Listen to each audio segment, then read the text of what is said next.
अगर कोई और परिंदा ऐसी टकरे लगाए तो नतीजा सिर्फ मौत है, मगर कटफोड़ा ये काम तकरीबन 2.5 करोड़ साल से बगैर किसी नुकसान के करता चला आ रहा है। आखिर कैसे? आए सवाल का जवाब तलाश करते हैं।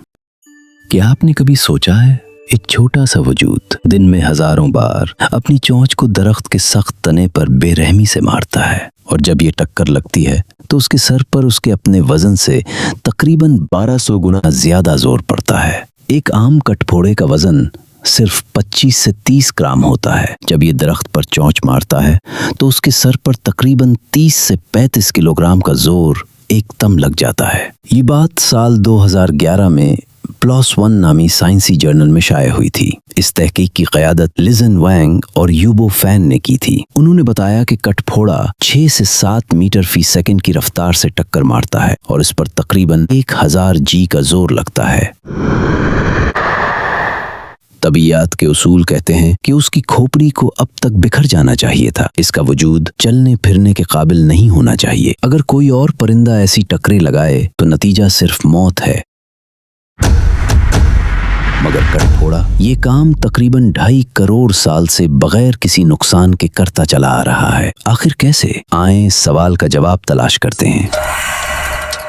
30 दिसंबर 1875 एक तारीखी दिन था। उस दिन कटफोड़े परिंदे पर दुनिया की पहली साइंसी तहकीक सामने आई। ये तहकीक प्रोफेसर विलियम किचन पार्कर ने की थी, जो लिनियन सोसाइटी ऑफ लंदन के साइंसी रसाले में शाये हुई थी। ये ज़ूलॉजी यानी जानवरों के साइंसी मुतालिया की पहली तहकीक थी। इस तहकीक में प्रोफेसर पार्कर ने कटफोड़े की खोपड़ी का बारीक मुतालिया किया। उन्होंने बताया कि कटफोड़े की खोपड़ी की हड्डियां कैसी बनी हुई हैं, उनकी शक्ल क्या है, वो एक दूसरे से कैसे जुड़ी हुई हैं और दूसरे परिंदों से इसकी खोपड़ी कैसे मुख्तलिफ है। ये सिर्फ खोपड़ी की अंदरूनी साख और ढांचे की तफसीली साइंसी वजाहत थी। 1950 और 1960 की दहाई में वॉल्टर बुक ने, जो एक मशहूर अमरीकी साइंसदान और परिंदों के माहिर थे, कटफोड़ों पर तहकीक की। उन्होंने बताया कि जब कटफोड़ा जोर से चोंच मारता है तो लगने वाली ताकत खोपड़ी के ऊपर वाले हिस्से से सीधी दिमाग पर नहीं पड़ती, बल्कि रास्ता बदलकर नीचे की तरफ चली जाती है। इसलिए दिमाग को ज्यादा नुकसान नहीं पहुंचता। ये तहकीक मुख्तलिफ साइंसी रसालों में शाये हुई थी, जिनमें परिंदों के मुताले वाला मशहूर रसाला दी ऑक भी शामिल है। 28 फरवरी 1976 को फिलिप मे ने यूनिवर्सिटी ऑफ कैलिफोर्निया से एक अहम तहकीक की और उसे बरतानिया के मशहूर तिब्बी रसाले दी लैंसेट में शाये किया। उन्होंने कहा कि कटफोड़ा दिन में हजारों बार जोर से दरख्त में चोंच मारता है, फिर भी उसे दिमागी चोट नहीं लगती। उनके मुताबिक इसकी खोपड़ी में नरम स्पंजी हड्डी होती है जो झटका जज्ब कर लेती है। दिमाग बिल्कुल टाइट बैठा होता है और जबान की हड्डी लिपटी हुई होती है। ये बात तकरीबन 50 साल तक दुनिया भर में बहुत मान दी गई। लोगों ने इसी की बुनियाद पर हेलमेट बनाने के आइडिया भी लिए। दिलचस्प बात यह है कि फिलिप में खुद भी अपने इस नजरिए पर शक करते थे। उन्होंने लिखा था कि अगर कटफोड़े की खोपड़ी बहुत ज्यादा नरम होती तो ये परिंदा और भी ज्यादा जोर लगाकर ठोंकता, क्योंकि उसकी मेहनत जाया हो जाती। 1979 में फिलिप मे ने एक और तहकीक की और उसे आर्क्यूज ऑफ न्यूरोलॉजी नामी रसाले में शाये किया। इस तहकीक में उन्होंने हाई स्पीड कैमरे से कटफोड़े की फिल्म बनाई। फिल्म में साफ देखा गया कि जब कटफोड़ा दरख्त में चोंच मारता है तो उसका सर बिल्कुल सीधा आगे की तरफ जाता है। सर 1 इंच भी दाएं बाएं या ऊपर नीचे नहीं घूमता, यानी कटफोड़ा बिल्कुल सीधी लाइन में जैसे कोई हथौड़ा सीधा ठोंकता है। इसकी वजह से दिमाग एक तरफ को नहीं हिलता और चोट का खतरा कम हो जाता है।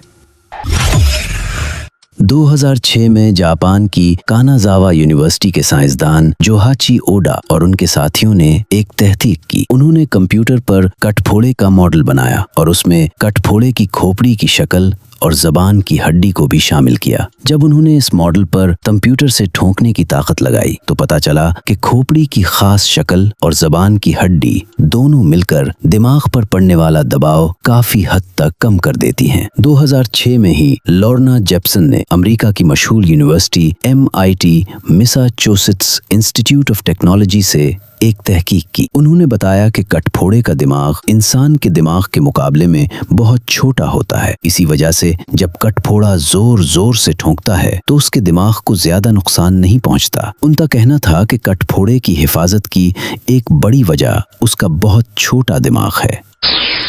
2011 में जनूबी कोरिया के दो साइंसदान सिंग ही यूएन और सिंग मन पार्क ने अमेरिका की यूनिवर्सिटी ऑफ कैलिफोर्निया बर्कले में तहकीक की। उन्होंने ये तहकीक बायो इंस्पिरेशन एंड बायोमोमेटिक्स नामी रसाले में शाये की। उन्होंने कटफोड़े की खोपड़ी में मौजूद स्पंजी हड्डी का मुतालिया किया और साबित किया कि यह हड्डी झटका बहुत अच्छी तरह जज्ब कर लेती है, यानी टक्कर की शिद्दत को कम कर देती है। 14 जुलाई 2022 को बेल्जियम की यूनिवर्सिटी ऑफ एंटवर्प के साइंसदान सैम वान वाजनबर्ग ने अपनी टीम के साथ तहकीक की और उसे करंट बायोलॉजी रसाले में शाये किया। उन्होंने 3 अहम बातें बताईं। पहली बात ये कि कटफोड़े की खोपड़ी में कोई खास झटका जज्ब करने वाला नर्म मवाद या शॉक अब्जॉर्बर नहीं है। पुराना नजरिया गलत था। दूसरी बात ये कि कटफोड़े का पूरा सर एक सख्त हथौड़े की तरह काम करता है, झटका जज्ब नहीं होता बल्कि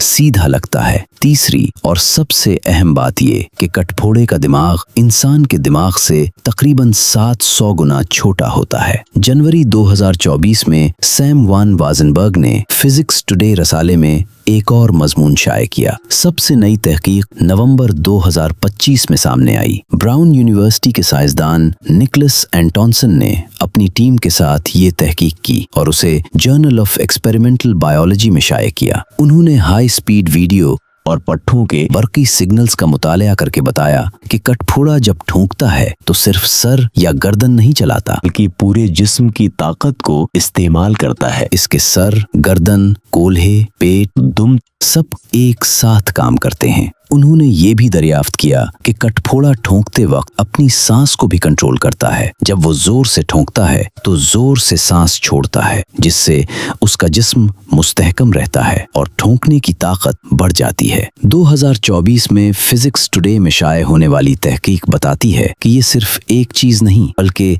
कई अवामिल का मजमुआ है। खोपड़ी सख्त हथौड़े की तरह काम करती है, झटका जज्ब नहीं करती। सबसे बड़ा राज उसका बहुत छोटा दिमाग है। इसका दिमाग इंसानी दिमाग से तकरीबन 700 गुना छोटा होता है, इसलिए ये 400 जी तक का जोर भी बर्दाश्त कर लेता है। 1875 से 2026 तक इस मासूम परिंदे पर साइंस 30 से 40 तहकीकात कर चुकी है, पर हम अब भी इसके मुकम्मल राज को समझने की कोशिश कर रहे हैं। फितरत हमेशा हमसे बहुत ही ज्यादा आगे होती है। एक छोटा सा परिंदा हमें सिखाता है कि ये कायनात जितनी सादा लगती है, इससे कहीं ज्यादा पुरअसरार है। अगर आपको ये वीडियो पसंद आए तो लाइक कर देना और चैनल को सब्सक्राइब जरूर करें। इससे हमारे हौसले बुलंद होते हैं।